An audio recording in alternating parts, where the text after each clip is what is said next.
Good afternoon.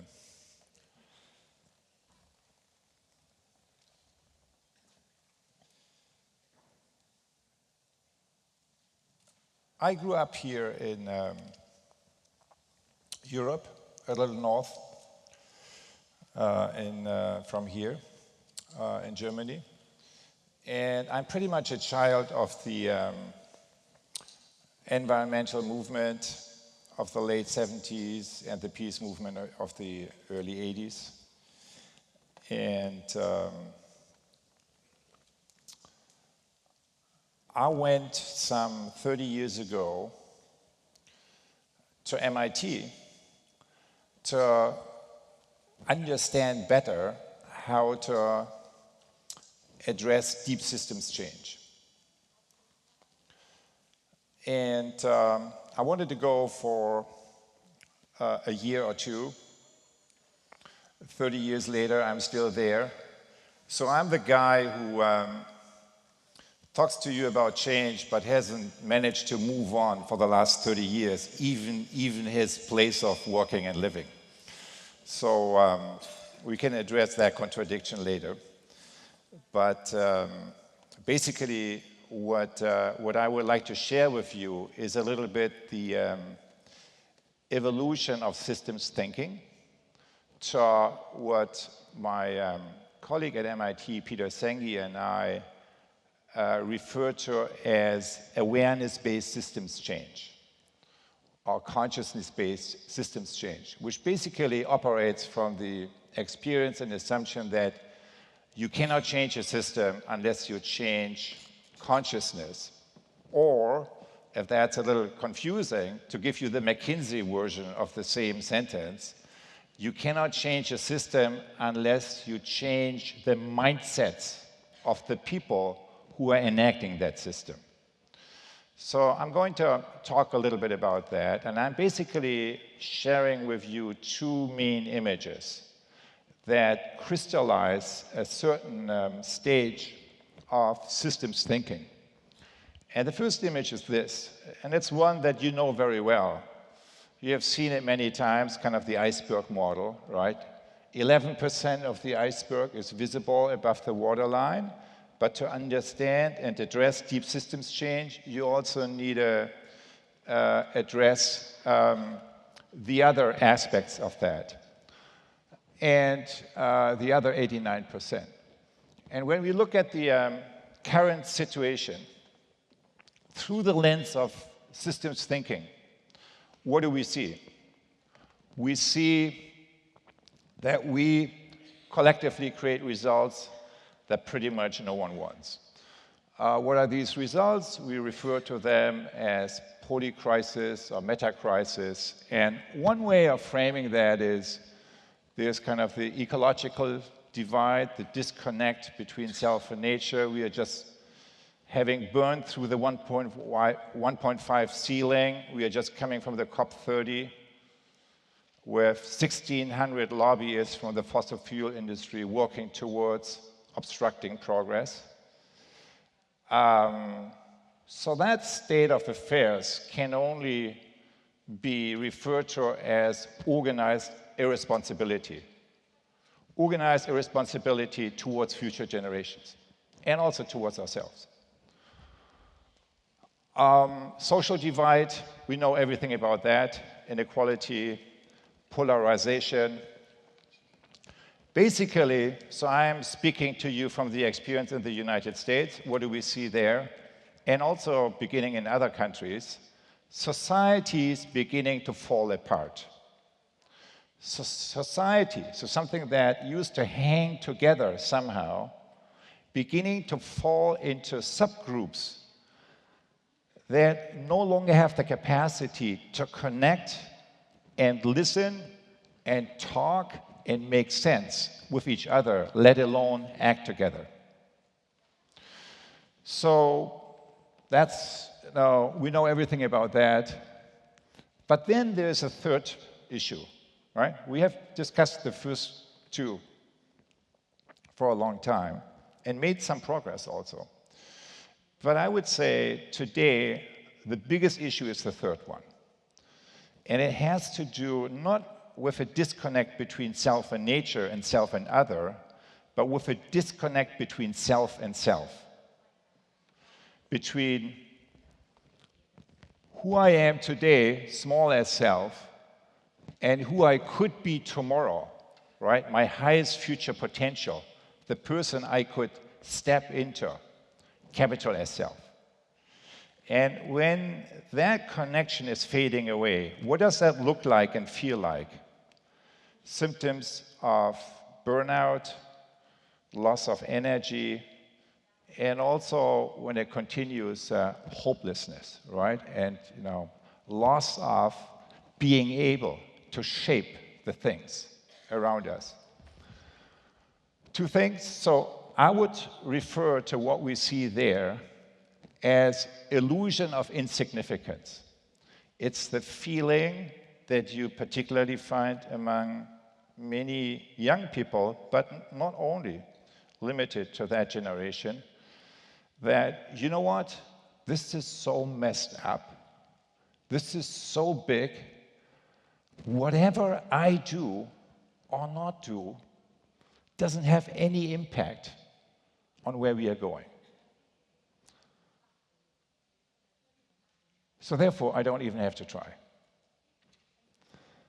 And I first noticed that feeling on a grassroots level, but now I also find it in many large institutions and organizations that from the outside look very powerful. Two numbers, 68% according to the UN Development Report last year, of people worldwide report about a loss of collective agency, more than 2 out of 3. And the same report, another number, 69%, more than 2 out of 3, of people worldwide also say, I would be willing to sacrifice part of my personal income to combat climate change.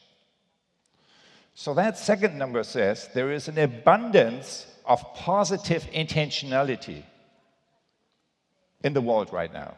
We don't need to convince people. It's already there. What is it we are unable to do to translate that into collective agency? That's where I, as an educator, have failed.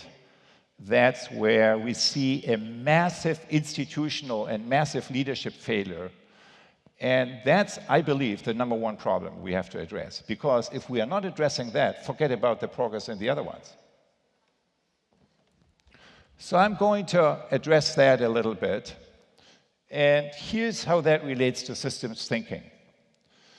So this quote that's attributed to Ilya Prigogine, the Nobel laureate in chemistry, when a system is far from equilibrium, small islands of coherence in a sea of chaos have the capacity to lift the entire system to a higher order.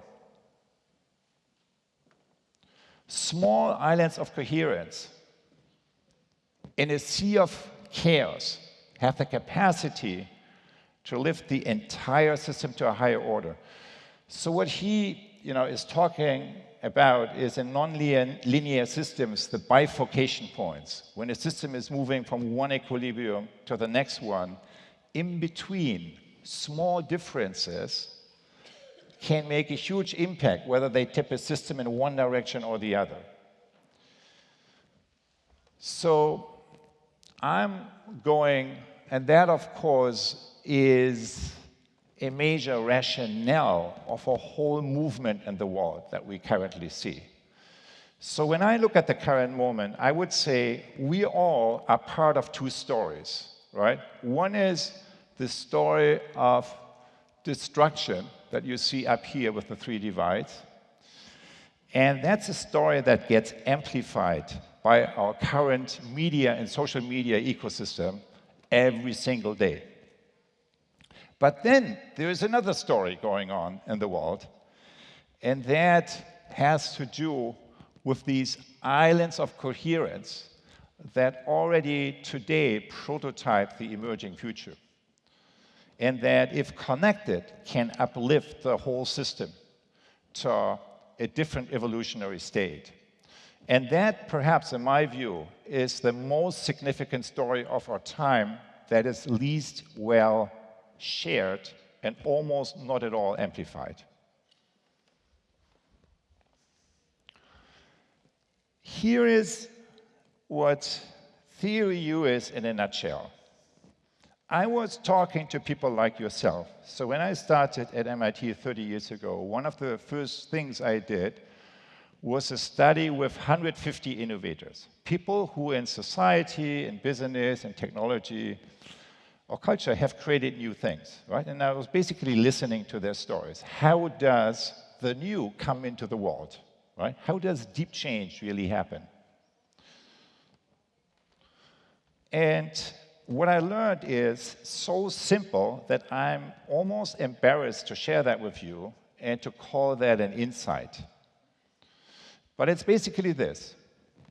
There are two sources of learning and leadership. One is the past, and the other one is the future, or the emerging future. And when you look at all our institutions of learning, right, how we organize in society learning processes, in organizations, but also institutions of education, it's pretty much all organized around this one here, reflecting on the experiences of the past, which is the backbone. Yet, when I was talking with these innovators, I realized they talk about a different process. It's a different process. It's not the one they teach us at school.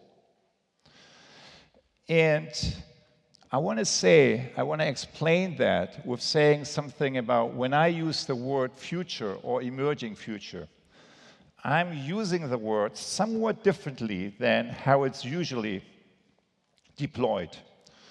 Usually when people use that term, they refer to not now, some other time, often also not here, some other place, and occasionally even not me, but some other people, right? 2050, 2070, that kind of thing.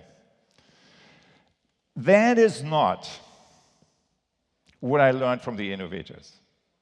What I learned from the innovators is this: the future is the opposite of all these things. It is something right here, right now, that is looking at me, and I'm in the center of it. It's not other people.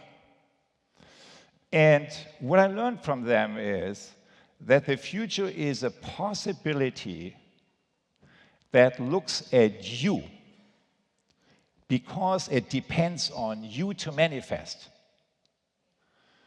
And that, I believe, is the basic nature of what propels any kind of social movement.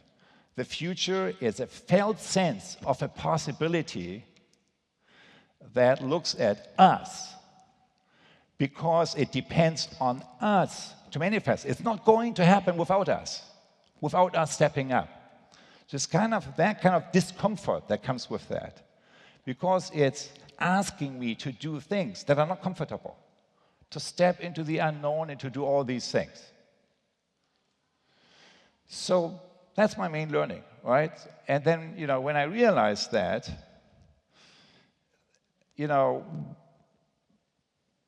the main question that ever since has organized my work is this: what does it take to learn and lead from the emerging future? And what it takes is, that's basically what I found, a journey. A journey that is both an outer journey and an inner journey. The outer journey takes us to the edges of the system, basically outside of our own bubble, where we go to the places of most potential. But then the inner journey is a journey that moves us beyond same old, right? Downloading the old patterns by going through the three stages of observe, right? Going to the edges of the system and listen with your mind and heart wide open. Number 2, retreat and reflect, deep sense making, allow the inner knowing to emerge. So that includes these questions, connecting to our deeper sources of knowing, right? Who is myself? What is my work? And really connecting with that sense of future possibility that we feel is looking at us, and that requires us to step up. And number 3, exploring the future by doing. So that's how 25 years ago I published a book with the title Theory U, basically with this model. Basically my sense-making of what I heard. It was 600 pages, even more footnotes, pretty much unreadable. Yet it was picked up in more than 20 languages, translations and so on. And you can wonder why. Why? Because it wasn't really accessible at all, right? And I would say it is because, and that's what I heard from so many practitioners and innovators like yourself, this puts into words what I have experienced but couldn't verbalize. You are describing my experience in kind of when we really tap to this deeper source of knowing as change makers in society. And today, I would describe the same process with just 3 words: attention, intention, agency. Attention, if truly deepened, gives rise to intention, the sense of what it is we are here for. And intention, if truly clarified, begins to catalyze agency. So that's pretty much kind of, I would say, my report back to you after 30 years. Did you figure anything out, right, in regard to deep change? I would say a lot of that, and also the practical explanations, the practical implications for that have to do with what you see in this quote. This is another quote that I came across. The success of an intervention depends on the interior condition of the intervener. So when I heard that kind of line from experienced change makers, I realized what he was talking about is not just the what change makers do, and the how, the processes that we use. But he's talking about the source, the deeper sources that we are operating from. And what are these sources? I would say this is kind of one way of describing these deeper sources, whether or not, in terms of these 3 capacities or instruments of inner knowing. The opening of our mind, curiosity, the opening of our heart, empathy and compassion, and the opening of the will, or courage, which is really the capacity to let go of the old and let come of the new. Now, okay, so that was kind of the Theory U framework. But then if you look into the world, what has really happened the past decade? Pretty much the opposite of everything I just talked to you. Not an opening of the mind, heart, and will, but a freeze reaction of the mind, heart, will, aka a huge amplification of ignorance, hate, and fear. And I don't need to go through that entire model here, because you already know that, right? Everyone is reading the newspapers, or you have that in your news feed. It's not kind of seeing and sensing, but it's denial and desensing, right? Climate denial, right? That's how you win a presidency. And fueled by dark money. And I talked about these patterns of destruction, the social, the ecological, and the inner divide. So what I'm basically saying here is this. The only thing we know about the future is disruption is going to stay. Why? The deepening of the ecological, the social, the spiritual divides. Disruption is the only thing we know is going to stay. Whenever disruption happens, whenever we face challenges of disruption, we have a choice. We can respond by turning away and closing down, or turning toward and opening up. And when we turn away and close down, we activate one kind of process that by now we all know pretty well. Yet, when we turn toward and opening up, we activate another kind of process that through our own experiences, we also know very well. So each of us is, familiar with both of these social fields or social dynamics. And the difference, you could look at this distinction here, right? One is shaped by architectures of separations. The walls go up. And, you have more fragmented systems. And one is shaped by architectures of connection. You try to cultivate connections across boundaries. And yet, the real question for us as change makers is, what's the independent variable based on which we either respond one way or the other, right? Which of these two social fields get manifested? And the independent variable is you. It's me. It's the inner place that we operate from when we respond to a situation. And I want to offer you a distinction here. Ecosystem awareness versus ecosystem awareness.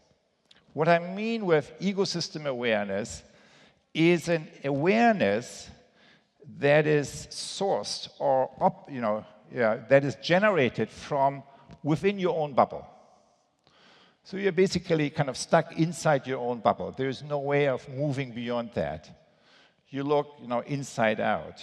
What I mean with ecosystem awareness is an awareness that is generated from transcending the boundaries of your system, transcending your bubble by accessing curiosity, accessing empathy, putting yourself in other people's shoes, feeling what other people feel, and accessing courage. So that's why I believe the deeper systems change work matters today. It's not very visible, but it makes a huge difference. And so you could say, all right, so as our understanding of deep change has evolved, yet something else remained the same, which is this image, right? The metaphor of systems thinking, the iceberg model, which in systems thinking has been used as long as it exists, the past 80 years, and in complexity theory even for 100 years. So it has been very, very useful. But I always thought, okay, isn't it perhaps about time, 100 years on, to come up with something new that perhaps is better fit to the polycrisis moment we are living in today? And for me, the main source of inspiration goes up to the farm where I grew up on. I grew up on a farm in northern Germany. It's an old place, 800 years. And for the past few hundred years, it was kind of our family farm. And when my parents were young, some 70 years ago, they converted that from conventional agriculture to biodynamic, to regenerative organic. And, well, then, no one knew how to do it, so lots of failures. But when you grow up on such a place, the number one thing I picked up from my parents, and particularly from my father, is this, that he taught us that the quality of everything that is growing above the ground, including all your harvest, is a function of the quality of the soil. In regenerative farming, all your attention is on improving the quality of the soil. That's all you do. And when I reflect on that, today, thousands of miles away in Boston, and seemingly doing very different things, I realize I'm still doing the same thing. Just that in my case, it is not the field of the farmer, but the social field that we are dealing with. And perhaps kind of that also sounds familiar to you. And in the social field, we also have the two main parts, the social systems above the ground, kind of the visible stuff, basically what you can observe and measure and so on. And then the social soil, by which I mean the quality of awareness, ego versus ecosystem awareness, for example, and the quality of relationships, of how we relate with one another. And that's basically the distinction. That's the second image. And I want to very quickly apply that distinction and then come to the closure. But that's basically the second image I want to offer to you, the second lens. And if you apply that lens to the current reality, you can say, okay, so you have on the upper side here all the different sectors. I'm sure all of them, you work in all these fields. I talked to some of you and have already some evidence for that. And then the quality of relationships, another way, a more techie way to, you could say that's your operating system, right? It's to what degree you upgrade or not your operating system. And what I have been realizing in working with all these sectors over the past 2 decades is that every sector thinks they're completely unique, but in reality, you see always the same thing going on, which is moving from an operating system that is largely shaped by output and efficiency to one that is shaped by user and stakeholder-centric ways of operating. That's where you bring in different perspectives and kind of bring them into the governance and the innovation process. And from there, we have been now moving, or we are in the process of moving now, move towards 4.0 or ecosystem and regeneration-centric ways of operating. And I will give you real quick kind of a few examples. In agriculture, that's the shift from conventional to regenerative, right? Food as medium for healing planet and people. In education, we had just finished kind of a process with the high-performing systems group, kind of the highest-performing countries in PISA, right, in the educational system, measured by the traditional STEM-inspired PISA metrics. And the highest-performing countries in these old metrics, they all say, in the face of AI, we need to totally reimagine what education needs to be towards human and planetary flourishing. So that's a shift we begin to see and happening there. In health, of course, the foundation is evidence-based medicine, but when you look at the real issues right now is not only health as the absence of sickness, but how can we strengthen the sources of health and flourishing, right? Which then, of course, we realize has everything to do with human health is very connected with environmental health, right, and soil health, and so on. You see kind of the boundaries there collapse. In business, sustainability has moved from resource efficiency really to being a force, like kind of shifting the purpose of business towards operating as a force for good, force of change we want to see. In finance, we all know what the main problem is. Too much money in one place, the extractive economy, and too little money in another place, the regenerative economy, right? Basically regenerating our commons. And that's where particularly foundations here in the room play a critical role. We had an interesting discussion on that this morning. Technology, how to use AI as a force for good, and not just as a medium for the empire building of the few. And in governance, it's basically an evolution of governance towards awareness-based collective action that we see very interesting examples of. So when you look at this whole thing, two things are interesting. One is there is a zone of convergence here where all these innovations become very much interrelated and connected with each other, and where we basically deal with the same three issues: how to move from extractive to regenerative practices, how to move from shifting mindsets from ego to eco, and how to shift behaviors from reacting against the past towards sensing and realizing emerging futures, which is what I mean with this word, presencing. In practice, here is what you often hear, right? Particularly in bigger institutions. We are trying to solve 4.0 challenges with 2.0 methods and tools. We are being encouraged to shoot for the moon while some of us are still driving the donkey cart. So it is kind of the UN resident coordinators. We work with 26 teams. That was a consistent theme that came up. And it's something you feel and experience across sectors. There is a mismatch between two things. Number one, the challenge that's coming at us from the future.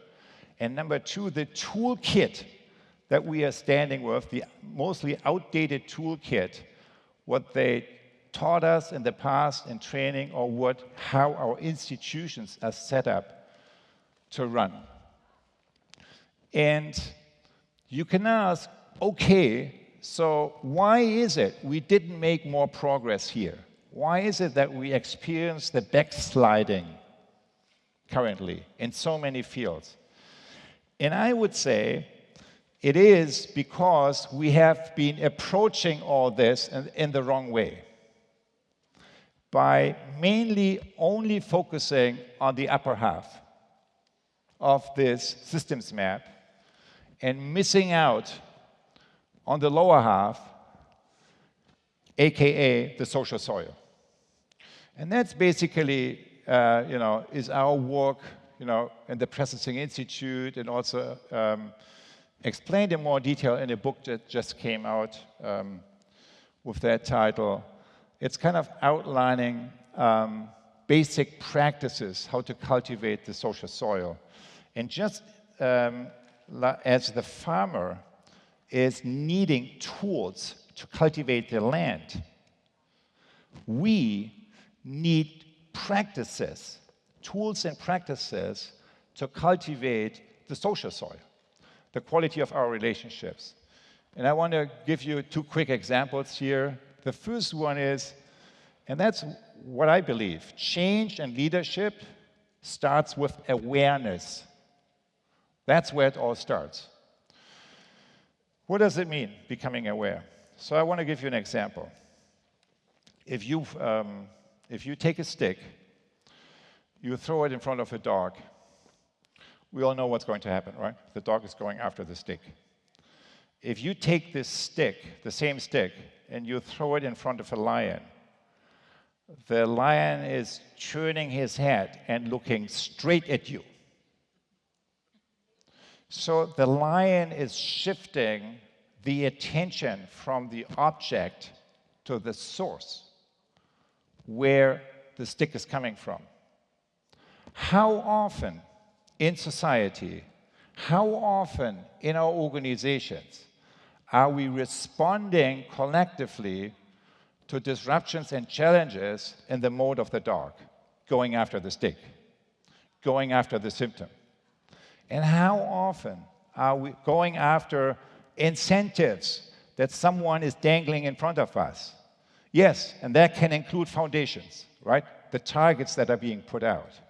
How often are we going into this mode to succeed? And how often are we able to turn the attention from the object to the source?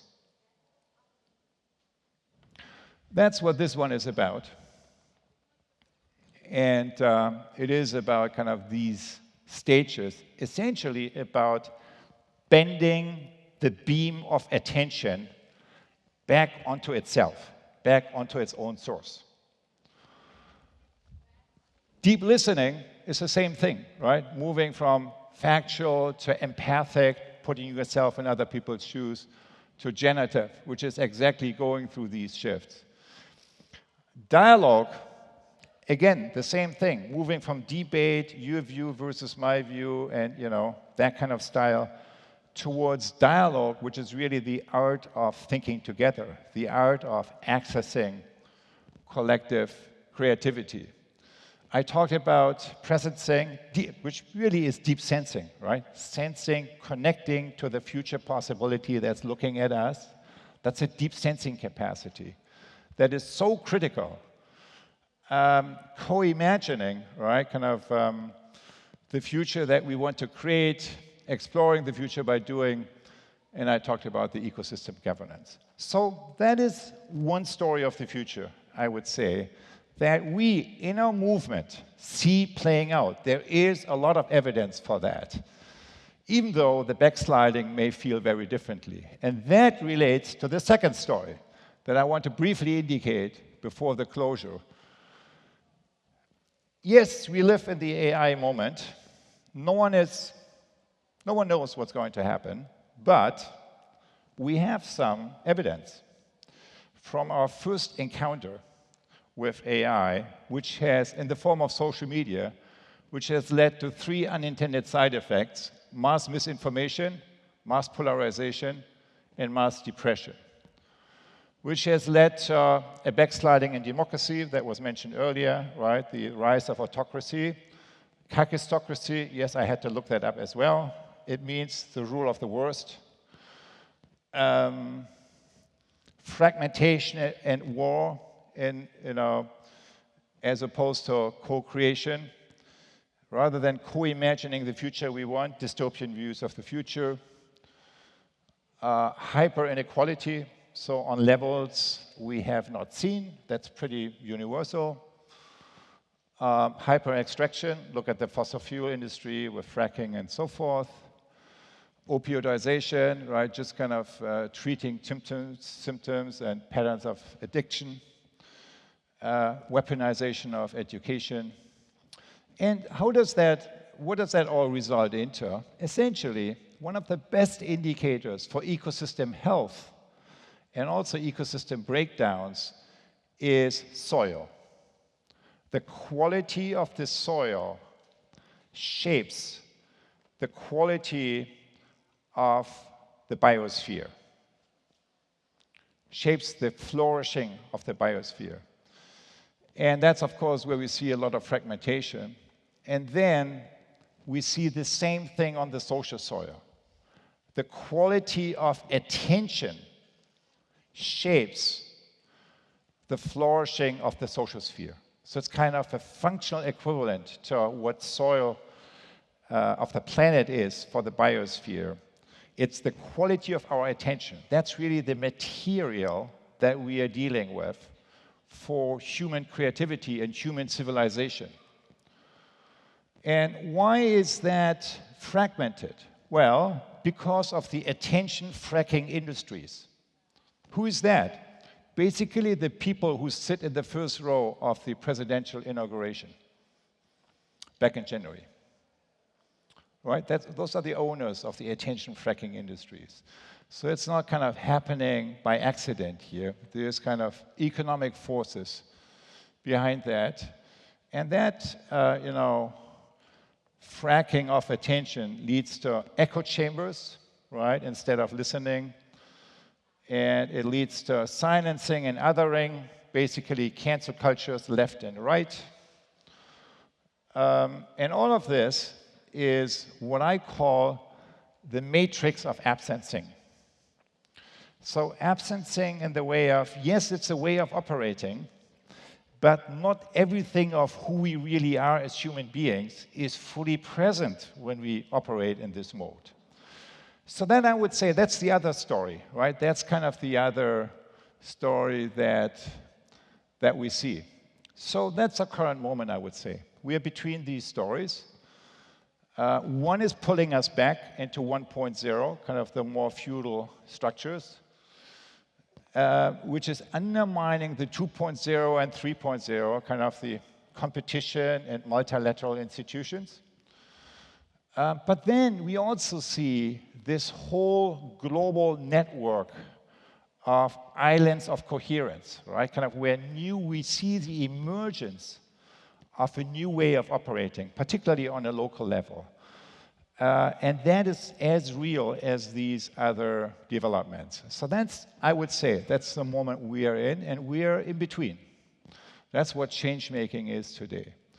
So summing up, the future of systems leadership and systems thinking is about deepening your attention from social systems to social soil by cultivating the quality of the social soil. It's really the practices that make the difference. If this is true, islands of coherence in a sea of chaos have the capacity to lift the whole system up to another order, then we can create that everywhere. So this is kind of in a local multi-stakeholder group with indigenous people and government leaders and business leaders in a highly high conflict and high stakes situation, weaving regenerative cultures, kind of the movement building that requires new formats, doing that on a continental level over multiple years, like kind of what's happening here, particularly in Latin America, with 19 of the 20 Latin American countries. Similar, change makers, weaving of islands of coherence in Southeast Asia. Also, in old institutions that seem to be so much cemented into the past, we see kind of cracks opening up. So the UN system being an example for that, helping leaders across institutional boundaries to address the humanitarian crisis situations. And you can do this at scale. You can scale this to the level that is necessary today, which is really a massive level. So that's essentially shifting our attention from social systems to social soil and focusing as change makers on creating these islands of coherence that are inside our own sense of agency, and that, if connected with one another, can begin to shift the system to, can embody today tomorrow's ways of operating and begin to shift the system into that direction. Thank you so much.